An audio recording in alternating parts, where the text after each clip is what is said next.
Ever felt overwhelmed by countless DNA matches? Well, AncestryDNA just announced a new feature that will transform your experience and help you discover ancestors faster and easier than ever.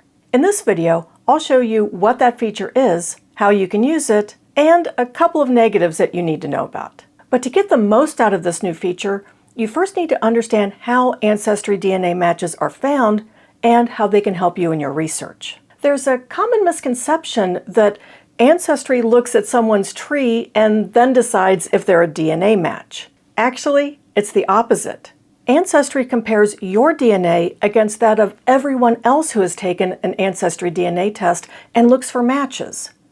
It's only after there's a genetic match does Ancestry look at the tree that those kits are attached to. So that means that regardless of what anyone's family tree says, if someone shows up as a match on your AncestryDNA page, they're genetically related to you somehow. You can break down your genealogy brick walls by seeing how your matches are related to you and to each other. It gives you a part of the family tree to focus on and figure out who the common ancestor is. What's been really hard is seeing how those shared matches are related to each other, which is crucial for getting everyone in the right place and focusing your research. Before this new feature, if you wanted to see how shared matches were related to each other, you'd have to look at attached trees and hope that they went far enough back that you could see where the matches connected. Because if they didn't, you were left building out the trees yourself. And that's presuming they had trees attached to their DNA test to begin with. That's where AncestryDNA's new Enhanced Shared Matches feature comes in. I want to thank Ancestry for giving me access to this feature. But they did not ask me to make this video. I'm doing this all on my own. You might hear this new feature referred to as matches of matches, because that's really what it is. You can now see not only the matches that you have in common with someone, but also how those shared matches are related to each other.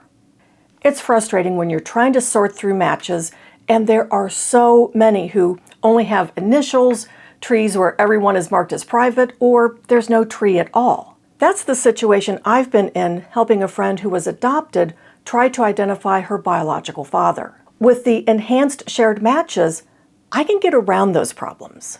My friend had a third cousin pop up, but only initials and no public tree. But as I scrolled through the shared matches, I can see that this match is second cousins with two people who do have public trees. She's also a first cousin twice removed to one of her other matches. So now I have a great lead on what matches and what part of the tree I should focus on.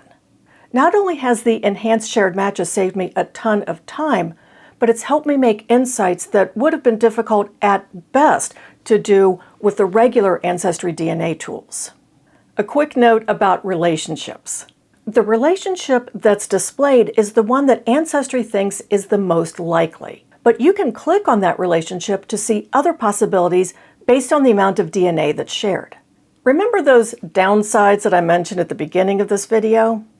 Well, as of right now, Enhanced Shared Matches is only available to US customers. Ancestry said they will be rolling this out to other countries, but they haven't announced when. Also, you might have noticed Pro next to the Shared Matches menu.